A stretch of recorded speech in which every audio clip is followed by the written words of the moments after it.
Chinese mengucapkan hello, Jika orang Korea mengucapkan annyeonghaseyo, dan jika orang Jepang mengucapkan konnichiwa. Dan tentunya kita sebagai umat muslim mengucapkan Assalamualaikum warahmatullahi wabarakatuh. Tak kenal maka tak sayang. Perkenalkan, kami dari kelompok 20.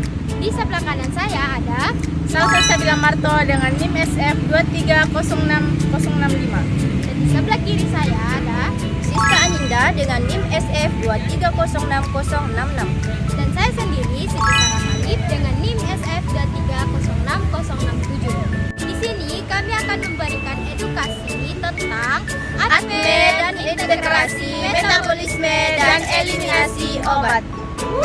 Untuk inti materinya jangan lupa simak video berikut ini ya. Dalam kimia medisinal, efektivitas dan keamanan obat tidak hanya ditentukan oleh aktivitas farmakologinya, tetapi juga oleh bagaimana obat tersebut masuk ke tubuh, tersebar di metabolisme dan dieliminasi. Proses ini dikenal sebagai ATME atau absorpsi, distribusi, metabolisme, dan eliminasi. Pemahaman ATME sangat penting karena dapat menentukan konsep, durasi, dan intensitas efek obat, dan juga mempengaruhi keamanan dan toksisitas, dan juga dapat menjadi dasar penyesuaian dosis dan desain obat baru. Seperti yang sudah kita ketahui bahwa ATME terdiri dari 4. Yang pertama, absorpsi. Absorpsi adalah proses perpindahan obat dari tempat pemberian ke sirkulasi sistemik. Obat oral yang diserap akan langsung menuju ke hati dan dapat mengalami first pass metabolis, sehingga kadar obat aktif berkurang sebelum mencapai tempat kerja. Yang kedua ada distribusi. Distribusi adalah penyerapan obat dari darah ke jaringan dan organ yang dipengaruhi oleh ikatan protein plasma, aliran darah ke organ, dan lipofilitas obat. Integrasi ATME, obat yang sangat lipofilik cenderung terdistribusi luas dan lebih sulit dieliminasi, sehingga memerlukan metabolisme terlebih dahulu agar lebih polar. Selanjutnya, yang ketiga, yaitu metabolisme. Metabolisme adalah proses biotransformasi enzimatik, terutama di hati untuk mengubah obat, yaitu dari lipofilik ke lebih polar dan dari aktif ke inaktif. Adapun fase, untuk fase yang pertama, reaksi yang terjadi yaitu ada oksidasi, reduksi, dan hidrolisis. Enzim utamanya sitokrom P450 dan adapun tujuannya untuk menyiapkan gugus fungsi untuk fase yang kedua. Untuk fase yang kedua, di mana reaksi konjugasinya meliputi, yaitu yang pertama glucuronidasa, yang kedua sulfonasi, yang ketiga konjugasi glutathione, yang keempat eliminasi.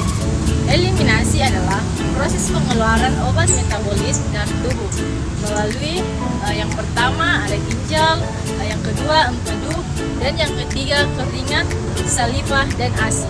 Materi selanjutnya yaitu integrasi metabolisme dan eliminasi obat. Saat obat sudah masuk ke dalam tubuh, obat akan mengalami jalur absorpsi, distribusi, metabolisme, dan eliminasi.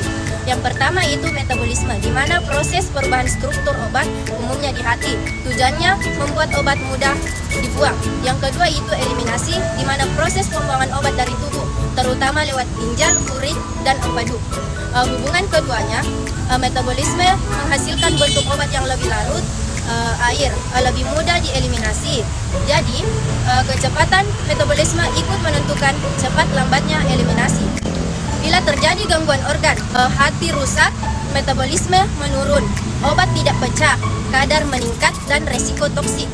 Yang kedua, ginjal rusak, eliminasi menurun, tidak menumpuk akumulasi, dan toksik. Dampak klinis pada ATME. Pengetahuan ATME penting untuk dokter.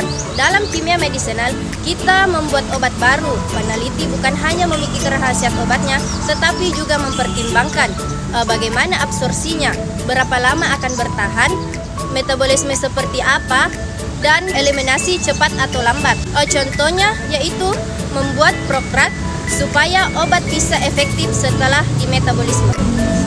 Jadi, kesimpulannya yaitu ATME adalah satu kesatuan proses yang saling terhubung. Metabolisme dan eliminasi menjadi kunci dalam memastikan obat yang efektif, aman, dan dapat digunakan secara rasional.